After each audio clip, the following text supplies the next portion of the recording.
I'm Kinkini Banerjee, the Senior Coalitions Relations Manager at USBC, and I'm so glad to have you join us for this very special presentation.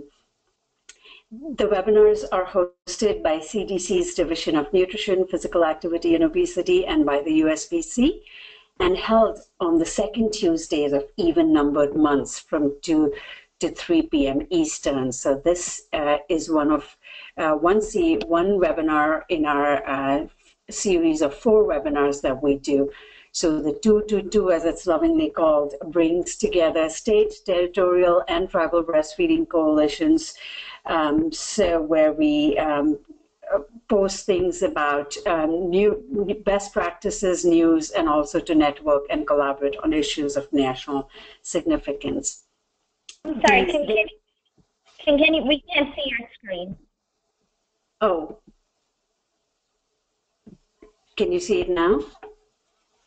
Yes, we can. Thank you. Sorry about that, folks. So as I said, this series brings together Breastfeeding Coalition and advocates to share best practices and news. And the series is free and open to any interested Breastfeeding Coalition member. And you can join the Coalition Learning Connection to get all of our announcements, and the topic and the speaker details are posted about 2 weeks before each session. And this is where you can get the information, www.usbreastfeeding.org/coalitions-webinar. And so if you're not already subscribed to our Coalition Learning Connection, it's a very easy process, takes 30 seconds to do. I hope you'll join the Learning Connection.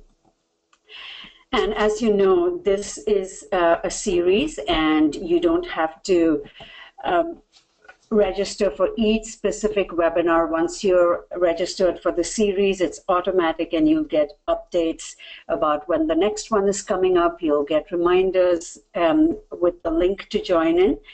And for this webinar, we know that you are busy during the day and you might not be able to attend every session live. So we record this, and you can access the archives at any time to look at previous webinar recordings and download the materials that have come from our previous presentations. The archives are, again, at www.usbreastfeeding.org/coalition. So here's where, if you go to our website, you'll see the different tabs across the top. Just click on the Coalitions tab, and you can scroll down, and you'll see the CDC-USBC bi-monthly webinars.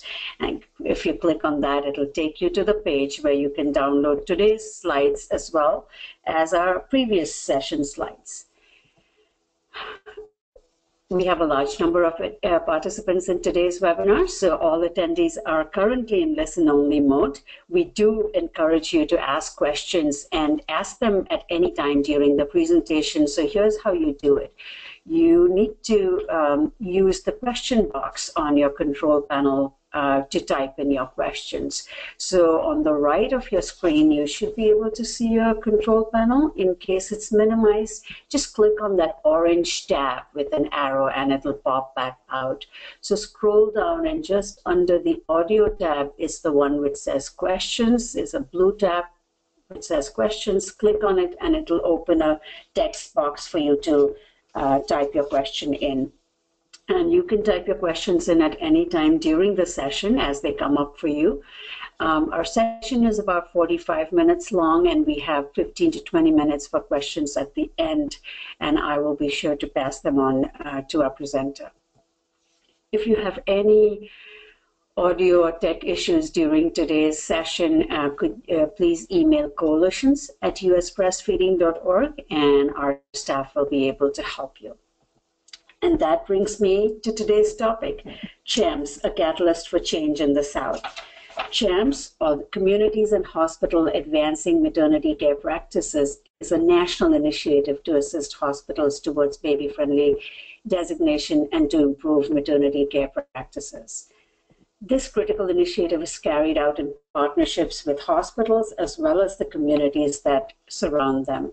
So CHAMPS has been hard at work in Mississippi, New Orleans, Texas, Southern Tennessee, And the CHAMPS American Indian Alaska Native Initiative works also with tribal and Alaska Native hospitals in Arizona, Oklahoma, and Alaska.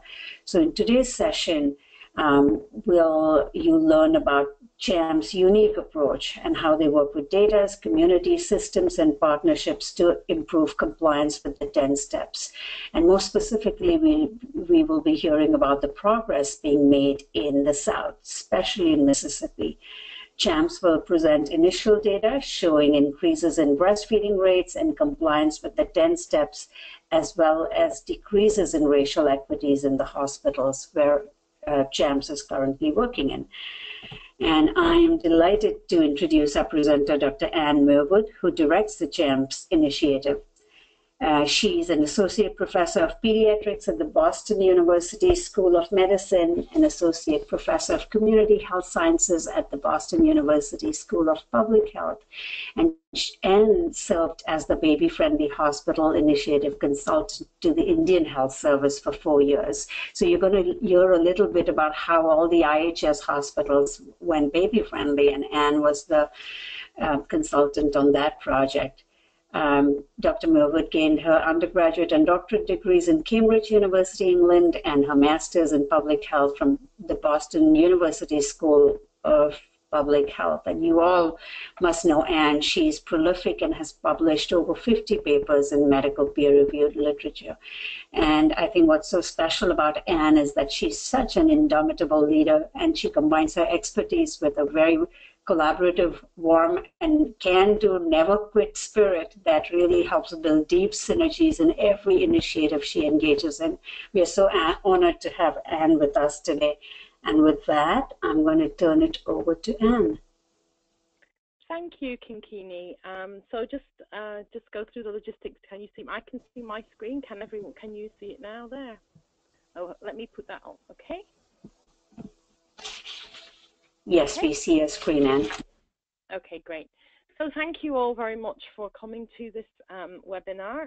I'm really honored that the CDC and USBC Collaborative invited me to present today. And thank you, Kinkini, for making the process go so smoothly. So welcome to the webinar.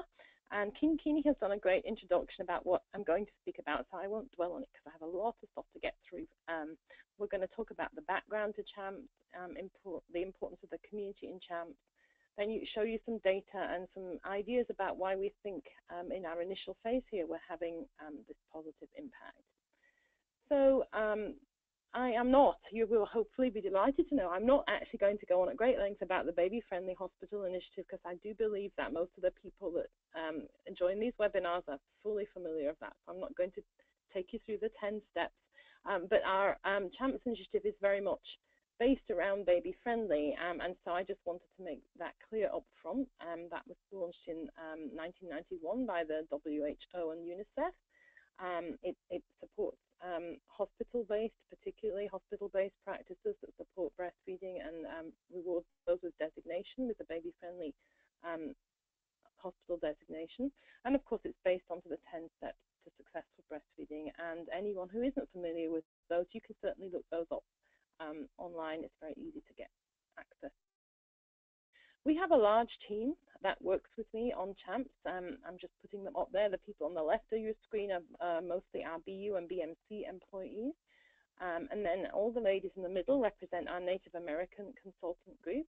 And then all the people on the right represent the group that work with us, particularly in the South. And we're focusing on that initiative today.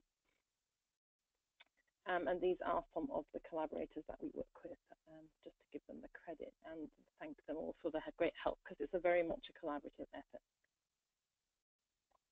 So we came into CHAMPS, which is funded by the Kellogg Foundation, with some experience on different kinds of baby-friendly initiatives. My own work at Boston Medical Center 20 years ago, getting us baby-friendly. Myself and several of my collaborators, Dr. Winter and Kim Bogg, particularly worked on the NICHQ project, the Best Their Beginnings one. I worked, as Kinkini mentioned, in the Indian Health Service, and then with various different state and city collaboratives. And we drew for, as we went into CHAMPS, on our experience and knowledge around QI, around change management, again, around physician education and the resistance that comes with change from all levels. And then also the intricacies of the baby-friendly designation process, because that, and there's a lot of details in there that a lot of people are not familiar with when they first start on this journey.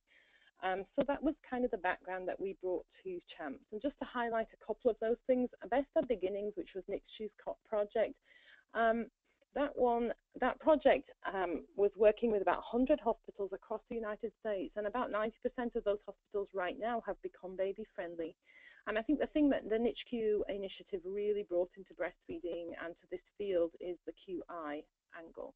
NICSHU is a QI-based association, and really breastfeeding and baby-friendly designation processes have not involved a great focus on QI before NICSHU.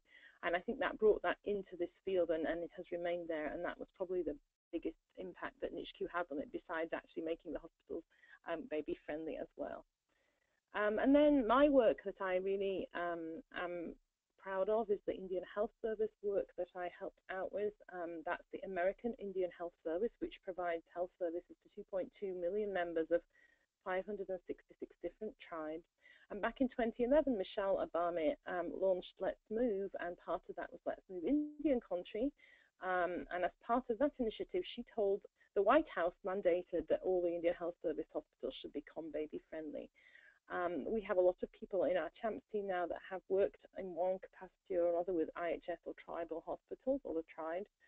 And long story short, IHS did successfully become baby-friendly across the system in 2014. And just to give you a sort of little snapshot of some of the work that really we did with the IHS, Blackfeet is one of the tribes that has a community hospital up in the beautiful northern reaches of Montana. And the Blackfeet Community Hospital is an IHS federal site. This is us with doing some of the work up there with the tribal leaders up on the top right and the hospital staff on the bottom left there. And Blackfeet Hospital became baby-friendly in 2014. I do want to acknowledge some of the wonderful people that I worked with across the Indian Health Service. And on the left of your screen there is Dr. Susan Carroll, who was the Chief Medical Officer of the Indian Health Service, and Tina Tal, who ran the Public Health Nursing Unit at headquarters. And really, Tina and Dr. Carroll were completely implemental in this, and it was really helpful to have Dr. Carroll, who was a top-down mandate as well as the grassroots bottom-up approach, really worked with IHS. You know, that she was able to get a lot of leverage with policy and physicians from the top because this was coming from the White House. Whereas I guess that Tina and I were more working with the nursing staff and the communities and getting inspiration going from the bottom up. So it was really a very balanced, collaborative effort, and the leadership at IHS did a great deal to make that happen. And then we had, of course, the groups out there in the Indian Health Service settings and on location. This is the Navajo Area Baby-Friendly Task Force.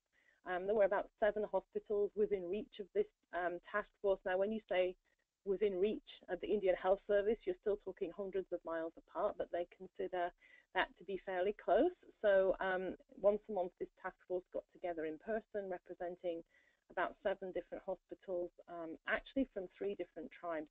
Most of them were Navajo, but the Zuni and the Hopi tribes also came. So we did a great deal of collaboration. And this is just to sort of reiterate how great a task it was for the Indian Health Service. When we work with hospitals, whether they're major academic medical centers on the East Coast or rural hospitals in Mississippi, we hear, oh, we can't do skin-to-skin post-cesarean. It's too hot in the OR, it's too cold, the OR is too sick, we have too many sick people, we have too many people, we don't have enough people in the OR. But the Indian Health Service has a high disease burden, a low-income population, is poorly funded by the US government. And if the Indian Health Service can do this, anyone can do this, and there's no excuse for other people. And I make that point strongly throughout my work, that having seen that transition at the Indian Health Service hospitals, there is nothing that cannot be done. And one of the greatest parts of the IHS program, or the way that it worked out in the communities, was that there was great connection between the hospitals and the community. So in this picture on the left of your screen, you see Ruby Wolf, who is the director of the Zuni WIC program. And with her is Mona, who is the director of the public health program at the public health nursing program at the Zuni Hospital. And on the right are the peer counsellors from WIC, Zuni office. And these ladies all work together to collaborate to make sure that the care, when moms are sent home from the hospital, that the peer counsellors go. If they have women who miss prenatal visits, the WIC and the peer counsellors and public health all get together and make sure that those women are brought in. So it's really a very much community-based effort, and that was one of the things that I learned from the Indian Health Service. And as I mentioned, that we were completely successful at the Indian Health Service. 100% of their hospitals were baby-friendly designated by December 2014, and at that time, that was compared to 6% of hospitals or births nationally being at the baby-friendly sites. And we were very proud that the first baby-friendly hospitals in Arizona, New Mexico, North Dakota, Oklahoma, and South Dakota were all Indian Health Service sites. And that all 6 of the baby-friendly hospitals in Arizona are either federal or tribal Indian Health Service hospitals at this point. So really, the Indian Health Service put baby-friendly onto the map in the Midwest because it really there are not very many baby-friendly hospitals in that area. So how do we bring this knowledge to CHAMPS? Well, the biggest thing for me was looking at how we worked with the communities and how we brought the communities into the hospital, or they already had a presence in the hospital. And my favorite anecdote about this is, to do with the resistance of the hospital. I was working with one hospital, which was in the Navajo area, and we were on an online meeting, and one of the physicians said, well, the Navajo don't want to breastfeed.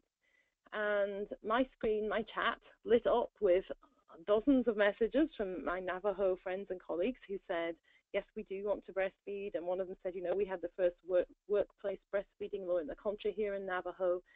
And, I started to think about this, and I was going to that hospital 2 weeks later. So what we did, and again, my bosses at the Indian Health Service at headquarters totally collaborated with me to make this happen. We invited the leader of the Navajo Nation Breastfeeding Coalition to speak first at the meeting with the clinicians at the hospital, and we invited Ruby Wolf from the Zuni WIC to speak at that meeting.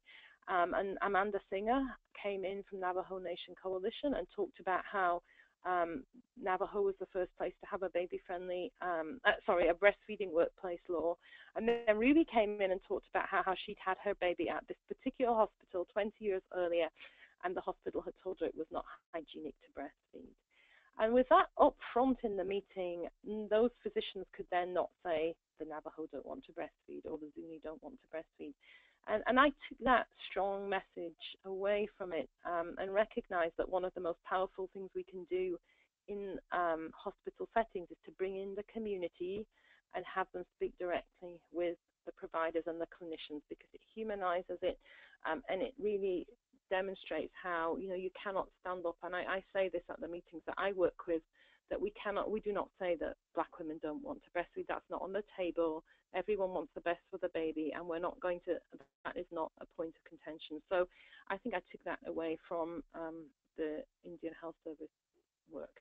The other thing that is we have to back all these claims up with data. So a big chunk of our time with the CHAMPS initiative has been dedicated to getting good data from the hospitals, which tackles the race issue itself, because we collect the data by race.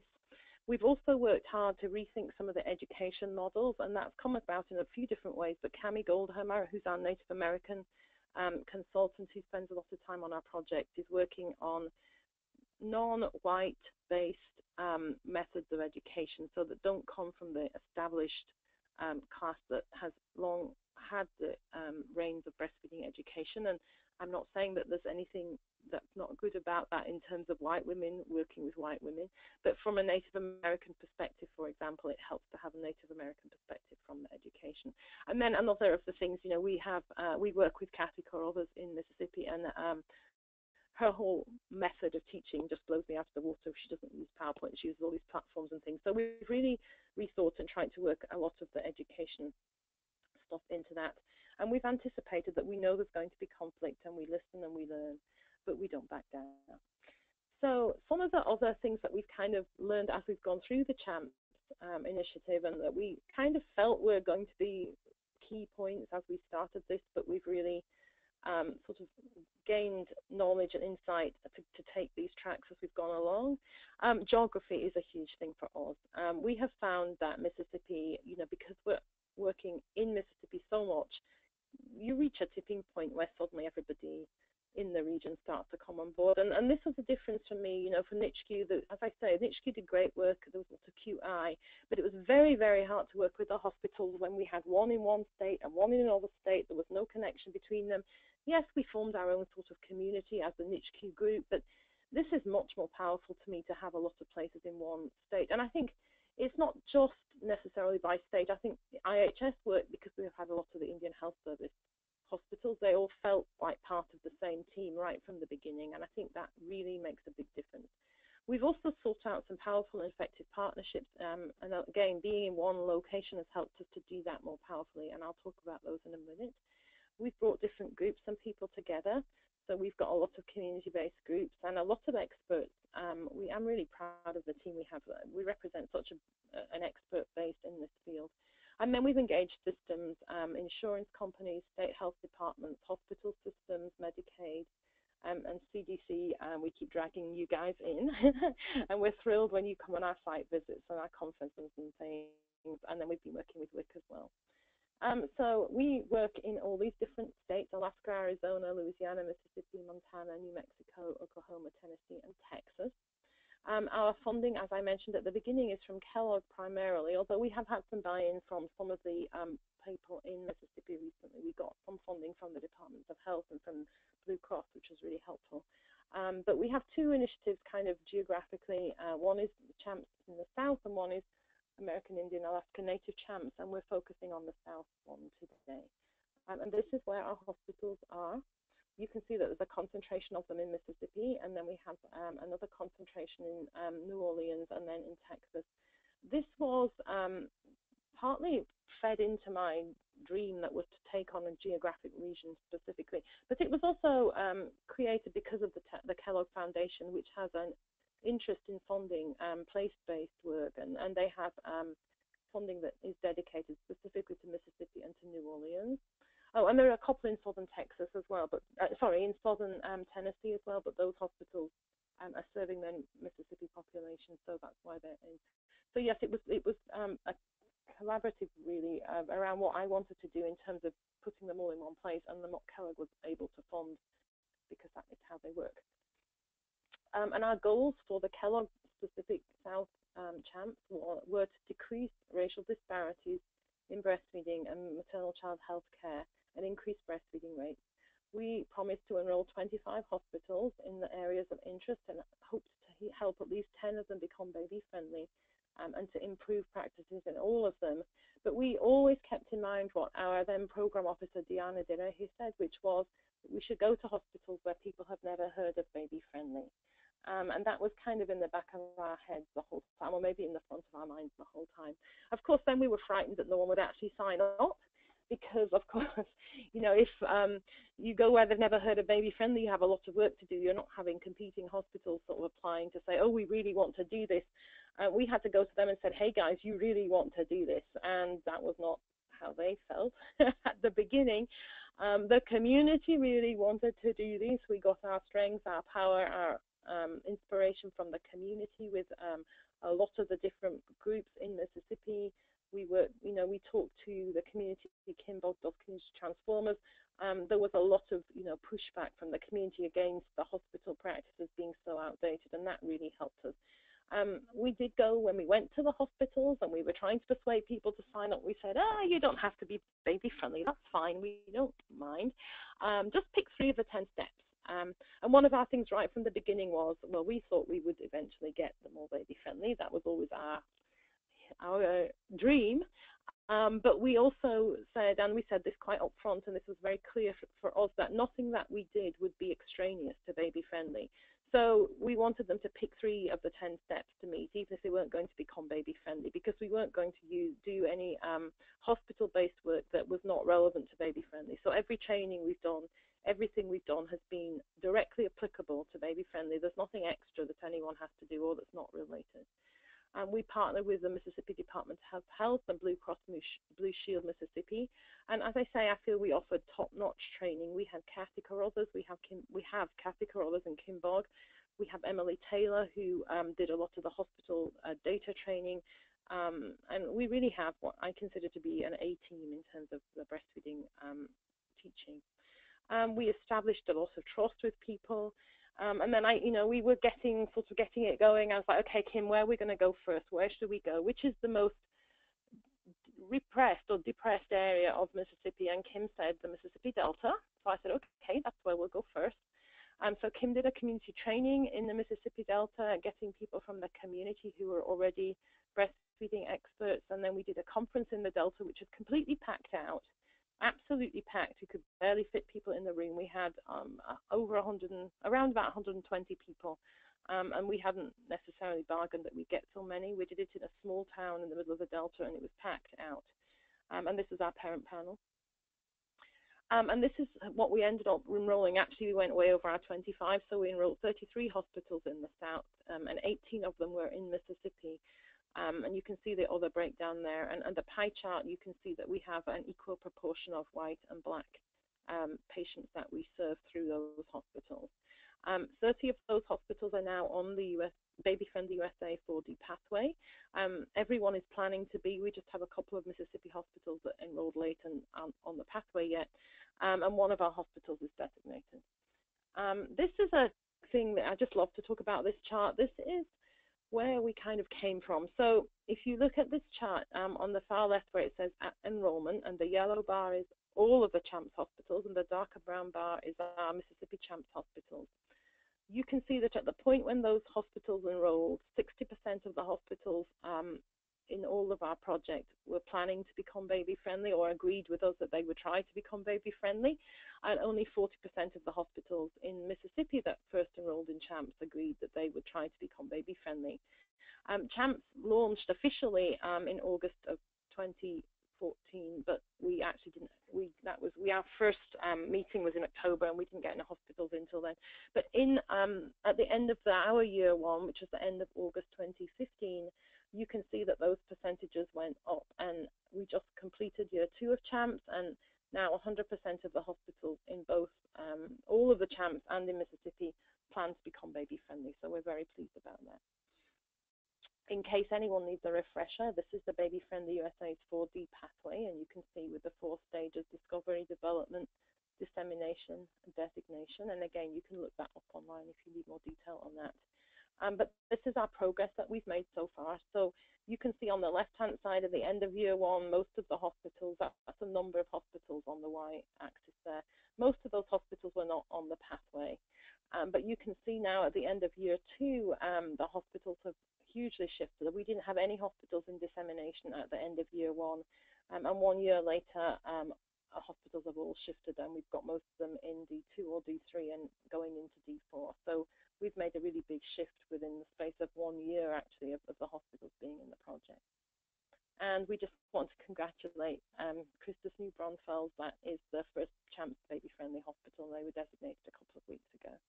They're in Texas. So we do a lot of work. We do a lot of clinician trainings. We do the 15-hour course. We do the 4-hour clinical skills course. And again, these are both baby-friendly compatible. We've done a lot of those trainings already, and we have a slew more of them coming up. And this is some of the fun pictures from our trainings in mostly Mississippi. As I say, Kathy and Kim do a lot of the teaching down there. And obviously people seem to enjoy it. These are some of our physicians in the physician training class. And I will say that also we have Dr. Feldman-Winter, Laurie Feldman-Winter, who is, as many of you will know, a big breastfeeding MD guru on our team. And besides doing trainings with Kathy and Kim and other trainers in Mississippi, Laurie does a lot of physician training, including quite a bit of on-site as well as webinar training with our doctors in all our hospitals. We also sponsored the first baby cafes ever in Mississippi and Louisiana. One was in the Delta, run by the WIC office there, and one was in New Orleans. And then, as I mentioned earlier, we have great partnerships. So we're working with the Department of Health. We are the breastfeeding wing of the Perinatal Quality Improvement Collaborative.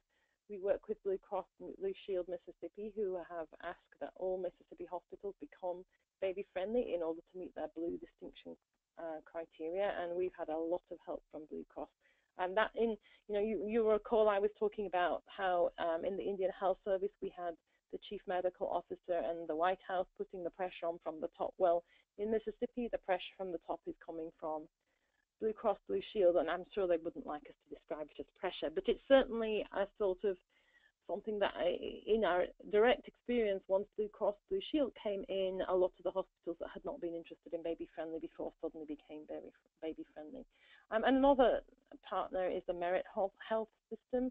So they have 11 hospitals in Mississippi. They're part of the National Community Health Systems Hospital Network, which is a large network across the country. But 11 of those hospitals are in Mississippi, and they have told all of their hospitals that they must become baby-friendly, and they formed their own mini collaborative, and we work together with them as well. So the part that we are particularly excited about in terms of outcomes so far in CHAMPS is our data. And I'm just going to spend a little bit of time talking to you about our data. So the hospitals in the CHAMPS program in the South submit data on initiation, exclusivity, skin-to-skin, and rooming in by race. And when we set out for this, again, as I have said, nothing was going to be superfluous to baby-friendly. So any data that any of these hospitals collected is directly related to the data that they would need to collect if they were going to become baby-friendly. And the data, one of the other things I have learned from other projects I've worked on is not to try and collect too much data.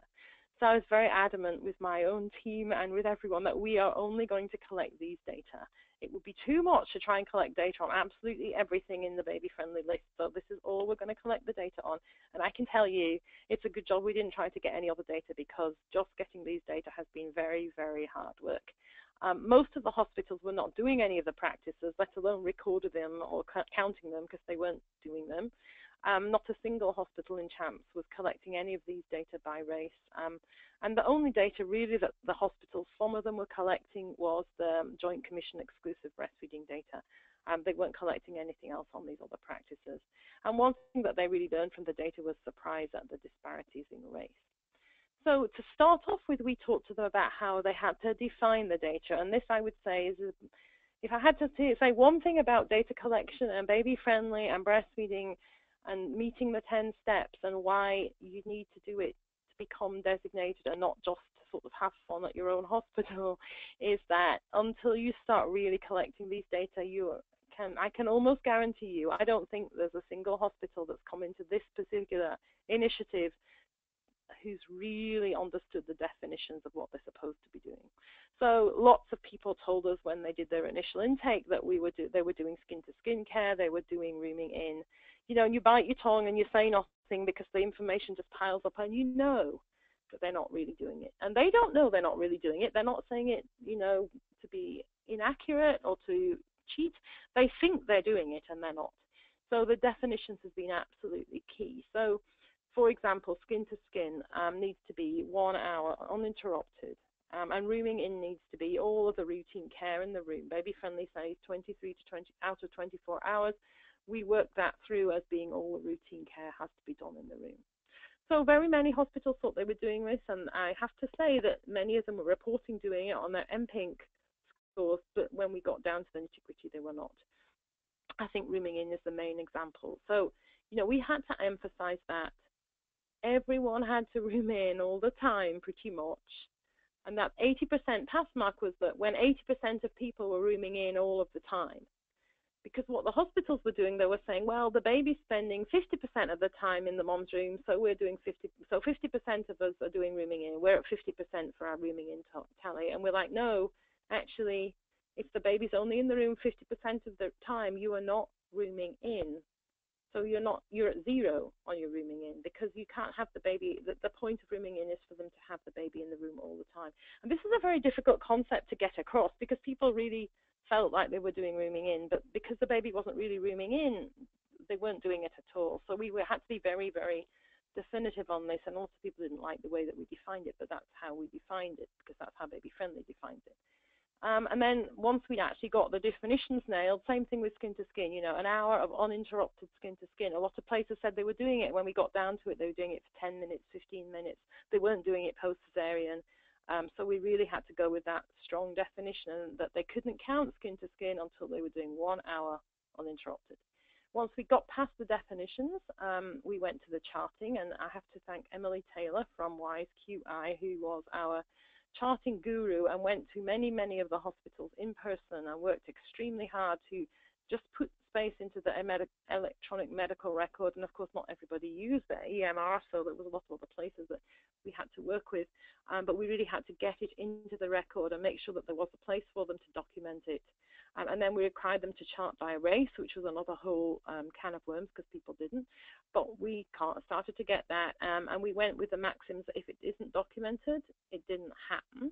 So that helps the hospitals too, because then they can see that when someone doesn't document it, that counts as if it wasn't done, and then eventually that helps them with accountability in terms of the individual staff once they try and start to really enforce it.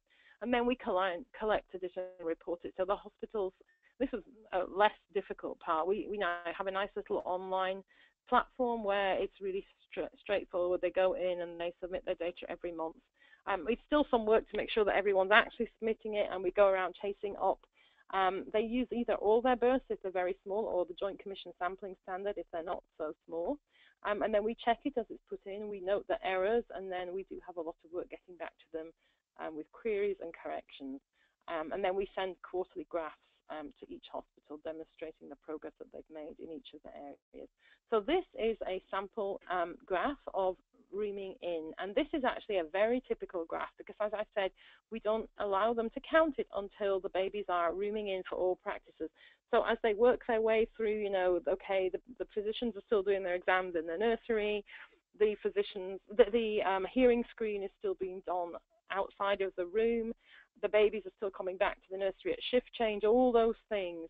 Until all those things have been nailed in the room, we don't count it. So a lot of the hospitals go from 0% rooming in to compliance very quickly, because once that last practice is in place, everybody's suddenly rooming in, and it's happening to a large number of people. And we particularly like this chart because this just demonstrates, you can see on here how at the beginning the rate among Black patients rooming in was lower than the rate among white patients. So the kind of yellow-orange line on the top is the white patients, the blue line is all patients, and the red line represents the Black patients. We do collect it by all races, but we don't, just for the sake of simplicity on this webinar, I haven't put it down for all races because it has too many lines. But we have got it for all races. But you can see that the racial gap in the rooming in practice has closed. And this is one of the things that the hospitals really were surprised about. You know, they often say, oh, well, Black women don't want to breastfeed. But no one was saying, well, Black women don't want to room in, or Black women don't want post-cesarean skin to skin, because those are really hospital policy practices. You know, and when you do see those disparities in practices that the hospital is dictating, you start to realize how institutional racism can happen, and that hospitals are doing these things without even realizing they're doing them. So I'm going to show you the graphs project-wide. This is 12 months of data submission that we're going to show you. And we start with the month in which the hospitals first submitted their data, because we don't start on a timeline of like starting with January, because everyone was at different points in January. So month 1 of any hospital's data submission, all is collected together. Month 2 of all hospital data, month 3 of all hospital data collected together. And I mentioned all of these other things, I think. This is our preliminary data. We are working with Nathan Nicol, who's our stats person, and he is controlling for sample size and reporting numbers. So when we present at APHA in 3 weeks, we will actually have some controlled data, which takes care of some of the sort of bumps that we see in the data that aren't related especially to the data itself, but more to the way we're collecting it. So all of our CHAMPS hospitals skin-to-skin post-vaginal, you can see that these numbers have really gone up here, and also we've closed the disparity somewhat. So you can see that, for example, the average skin-to-skin post-vaginal has gone up from 32 to 67%, and you can see the data for the racial ones as well. And this is across all the project hospitals. And the next one, sorry, it's not moving. Hang on. Okay. This is Mississippi hospitals only. So you can see, as we would predict, just because we know about Mississippi MPINC and what's happening in Mississippi, the rates across Mississippi initially were lower, but they've actually gone up really well. We're actually higher, it looks like now, or we're about the same. So Mississippi skin-to-skin care post-vaginal delivery is shown in this chart across all of Mississippi hospitals and CHAMPS. This is skin-to-skin care post-cesarean, so very low at the beginning in our CHAMPS hospitals. Only 14% of moms were getting an hour of uninterrupted skin-to-skin post-cesarean, but you can see that that's really gone up across all the hospitals. And then this is the same for Mississippi. So you can see that it hasn't gone up as much in the Black population, but you can also see how low it was when they started. So the first month that the hospital sent us data on this practice, only 2% of African American women in our CHAMPS hospitals were getting skin-to-skin care post-cesarean. And, you know, I'm sure that actually this is like represents a best case scenario in Mississippi, because the hospitals that elected to join CHAMPS and said we want to work with you were already places that were looking to improve. They may not have all been looking to go baby friendly, but they certainly were willing to sign up with CHAMPS. We've only got 18 of the hospitals in Mississippi in our program, and there are 43, and we cast the net wide and far. So we got the people who are interested to do something. So I think that these probably represent a best case scenario in Mississippi at baseline, and that's a pretty poor baseline, but you know, hooray to them, because they're really working on it, and we've gone up like crazy. This is rooming in, again project wide, and this includes, you know, the hospitals in New Orleans and the hospitals in Texas and everybody else. You can see that only 7% of the women and babies were rooming in per the baby-friendly definition across our project when we first started. So only, 12% of everybody and 7% of African Americans were getting full rooming in, and that is going up slowly. We expect that to jump up more, because it takes a long time to get to full compliance on rooming in, so it's not really reflected.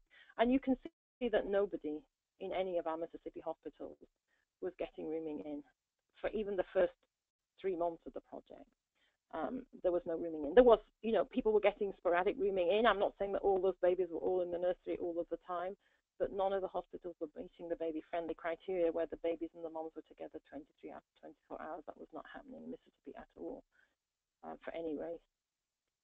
And then this is our breastfeeding initiation across the project. Now these rates are a little less easy to nail, because you know, it's easier to track process and also easier to impact process if people are working on it. We're hoping that we'll have a big impact on the rates, and we're happy that we have had some apparent initial impact, and we've done some initial narrowing of the gap as well. So our African American breastfeeding initiation rates have gone from 44% in all of our hospitals at the beginning up to 65%.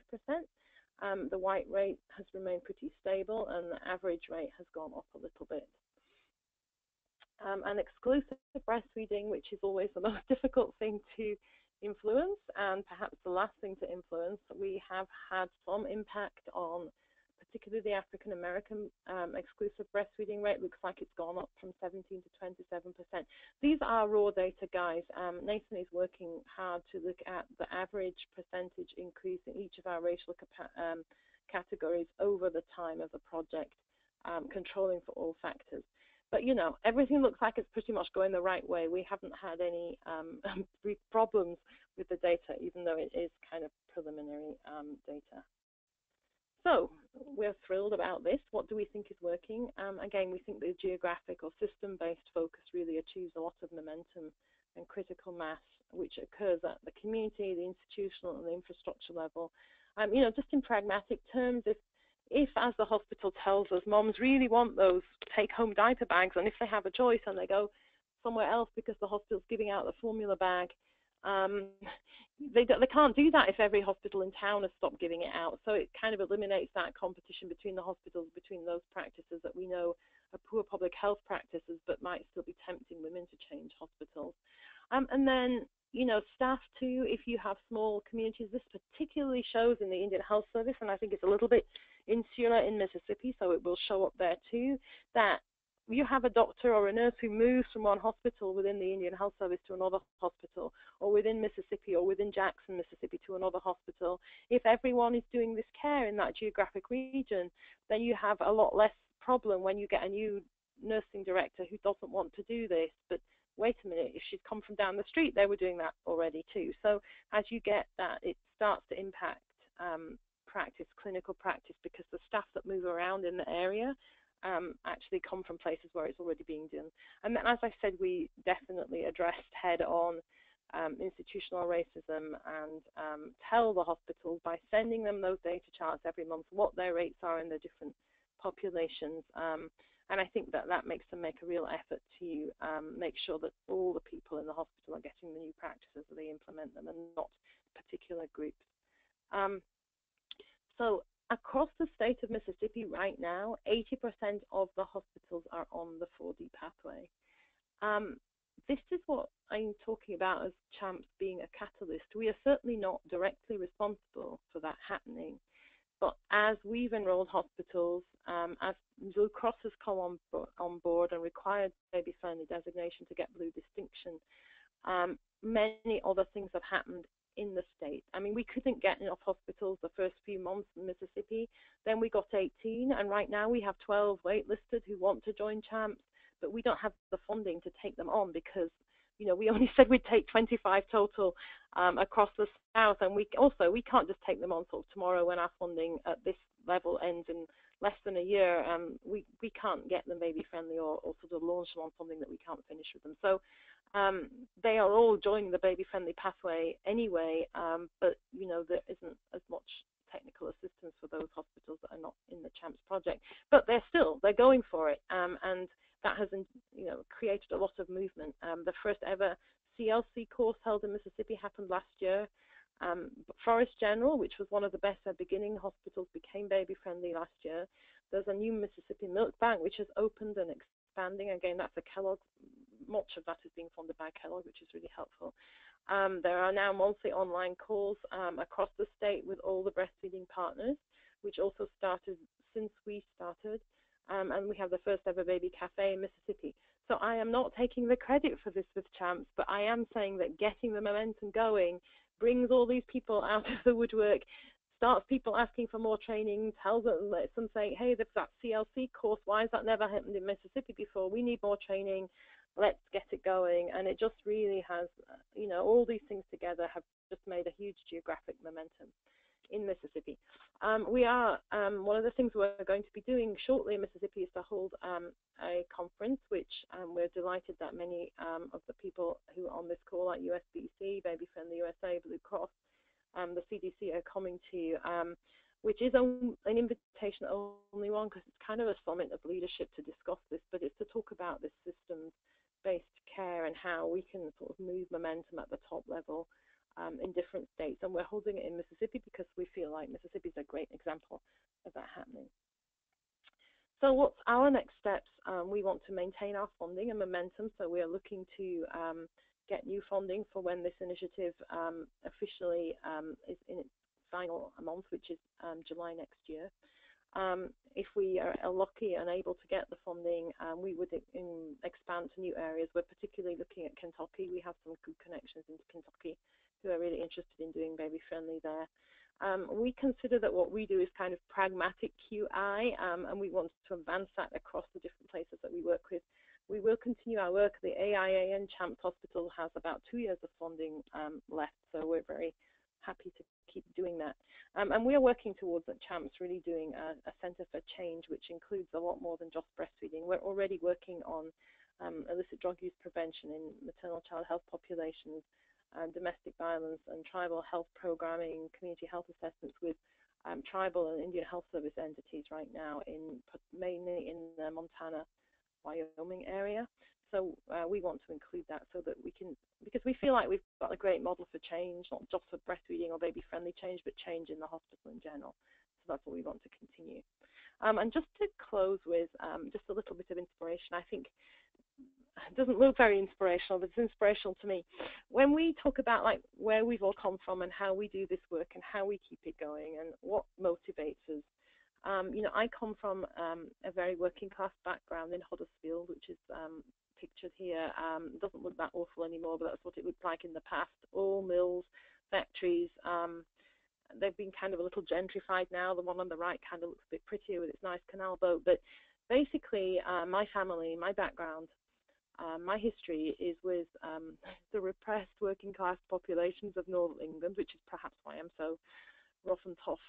But, you know, my family and my family's families and everyone that I know has been, for one thing, has been at the mercy of the medical profession for the last several centuries. We do not have a big say in what happens in the medical profession. We go to the doctor tells us what to do, and we go home and we do it. We don't question it. We don't question what the hospital does. We don't question what we're prescribed. We just do it because people have not been empowered or educated or know anything else than do what is said. So the medical profession had better get this right. That is where my motivation comes from. We cannot be sending people home, treating people in the hospital in a way that does not embrace the most current medical care and the most current medical evidence.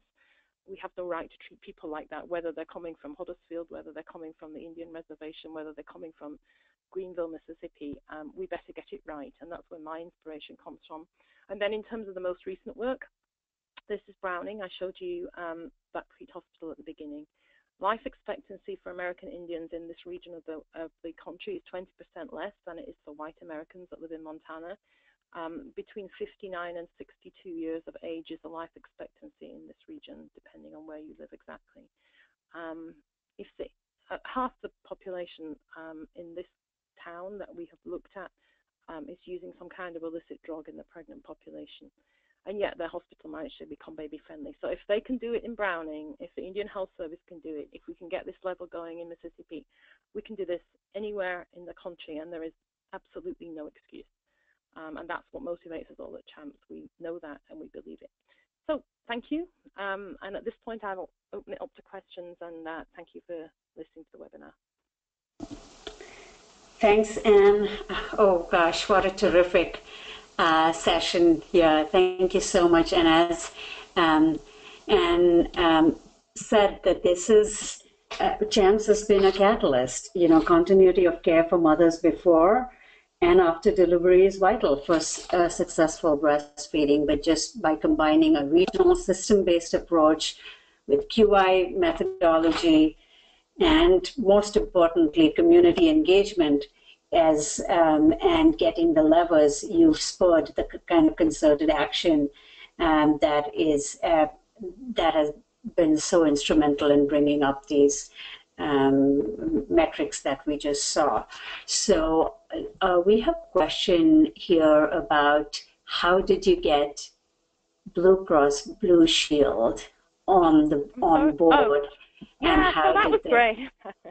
So, I mean, we were lucky in one way that right when CHAMPS started in Mississippi, we were part of the Mississippi Perinatal Quality Improvement Collaborative. That started right when we did. So we went to their first meeting. We met many of the partners in that area. And I've spent quite a bit of time down in Mississippi, and I've gone to a few of the meetings in person. And one meeting I was just there. I hope Sarah's on the phone. I don't know if she is, but she's very supportive. Sarah is the chief medical officer there, or the medical director there. Anyway, she was at the meeting, and I was just basically watching Sarah's face, and I'm like, this lady's really into this. Blue Cross, you know, would be a very strong partner, and I already had my concept of like systems, which I raised at the meeting. So after the meeting, I went up to Sarah and I said, you know, Sarah, Blue Cross Blue Shield is an extremely powerful system. If you could have this on their radar screen, if Blue Cross Blue Shield could make this work and help us and like try and require it or push it or promote it. And they had actually been doing one thing which was very similar. They had worked with the Department of Health on the 39-week Cesarean initiative, which was basically that they would not reimburse as an insurance company cesareans that were done prior to 38 weeks for non-medical reasons. So they were already working on some of that, things like controlling it through insurance reimbursement, just to make sure that non-medical things weren't happening, non-evidence. So that was how we got involved. And then Sarah really took it away, involved the CEO. We had a meeting with Blue Cross. and they have rolled it out steadily, slowly, and surely across the hospitals, and they are present as insurers in all of the maternity hospitals in Mississippi. So it's had a big impact, and they've done their own meetings, they've had their own training sessions, and they've done a lot with us as well. So that's how it got off the ground. And we would love to be able to work with, other groups like Medicaid in the same way. Wonderful, thank you. And there's a comment here saying that we hope that the Blue Cross Blue Shield requirement in Mississippi will be adopted in other states with significant, BCBS presence. So, one thing, each Blue Cross Blue Shield, as I have learned, operates completely independently. So at the Systems Conference I mentioned, there are Blue Cross Blue Shields coming from other states, but they do operate very independently from each other. So it's very much a Mississippi-based policy right now. I see. That's very good to know. Okay, and then some questions all related to how did you deal with some of the resistance to change, just in terms of physician buy-in into the training. Could you address that a little? Yep. So first of all, we knew it was coming. We knew it was coming. And I'll be honest with you, there were hospitals I went to where nursing asked us to come through and to join in and they said, do we have to tell the doctors about this? And I'm like, no, we have no problem. You sign up. We don't care who knows or not knows. Just sign up. So we knew that physician resistance was a big barrier. It still is a big barrier. We haven't conquered it yet. But I think, my other inherent belief is that all the clinicians are good people. Like, that's why people go into it. They go into nursing, they go into doctoring because they're good people. They want to help people. And some of the greatest advocates I have are clinicians and doctors that we've so-called converted or who've seen the light in other places. So I know it can happen. I know that these people will come on board and that they will change and that they will see this. It's just a case of getting the right information to them. And sometimes, you get people right up front who are really enthusiastic and want to help, and other times you get people who will not be in the same room as you and don't come to your meetings and I would say definitely actually hostile to this. But we just don't give up. We go for the ones that are not hostile. We try to work directly with the doctors that we can. If we don't, then I tell the other people there, okay, you signed up for CHAMPS, you've got administration behind you. I loved one call where the lactation consultant said, but the pediatricians will never do the visits in the room, and the CEO broke in and said, those pediatricians work in this hospital, they will do the visits in the room. So sometimes it takes that. Sometimes it takes us going and asking questions. We do a mock survey and the doctors might, in that case, be the worst respondents on the mock survey, and it's nearly time to get designated and they're still not on board. And they suddenly realize that they don't have the information and they hate failing. Doctors can't stand it if they don't pass. So suddenly at the end, they're all enthusiastic and they need to learn the information because the whole ship is going one way and they're part of that ship. So eventually you get them. Their competitiveness and their peer pressure. Oh, yeah. Good ones. And we have time for just one other question, and there are some that have not been answered. So let me, I assure you that we'll get back to you with these questions. And would you be willing to answer a couple that we might not have time for? Okay, wonderful. Sure. This last one question was, you mentioned to pick that, you invited the hospitals to pick 3 steps rather than go directly to baby friendly.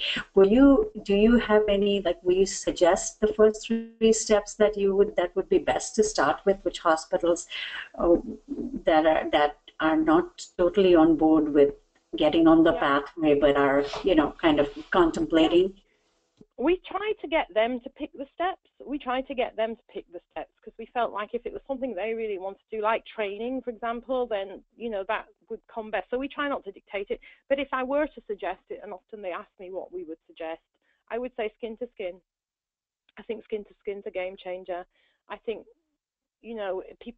patients are happy, doctors are happy. Yes, there's stuff in the press about it not being safe. And yes, once you pick something like that, you kind of have to pick training as well, because you can't do it without training people to do it properly. But skin to skin is a game changer within the hospitals. And once it does get safely established, the patients are happy, the staff that attend the births are happy, people realize this is just a really moving process. So I would say pick skin to skin, but for goodness sake, make sure everyone is trained and you don't have any disasters. And we have a whole sort of component that we've been working with on safety of all these implementations. But if you want to pick one thing, I would pick skin to skin post-vaginal as the first thing to do and see how well it goes. Wonderful, thank you. And I'm going to just put a plug for your Wednesday webinars here, and I know that it's open to folks who can do it as well, right? Oh yeah, we have Wednesday webinars. They're on our CHAMPS website, and anyone can join. So we've posted the CHAMPS website in the chat box for you all at the beginning of the session, but there's a lot of TA that goes on to the CHAMPS hospital, obviously, but these webinars are open to others as well. So please do visit the website, see that just such a fount of resources that you will find over there. So thank you, Anne, for sharing how CHAMPS is changing the landscape of breastfeeding support. This was fantastic. And I'm going to move over quickly to some quick updates. We haven't had regional calls for the last 8 months, and we want to let you know that we will be starting the regional calls in December 2016. We'll be doing a slightly different format, so stay tuned for details coming on that. We think it's really important after you get, the kind of wisdom and information that through these sessions to be able to gather in groups and process the info and see how you could apply it in your own states or in your own counties and cities. So we will be starting the regional calls, which will immediately follow the webinar session. And then I wanted to take this time also to give a shout out to our partners, NACHO. They are doing a public health breastfeeding webinar series, and their second webinar is tomorrow. So do go to the NACHO website and find out details about that if you also haven't registered. And then many ways to contact with us. And again, thanks to you for all the work that you do to improve the lives of women, children, and families.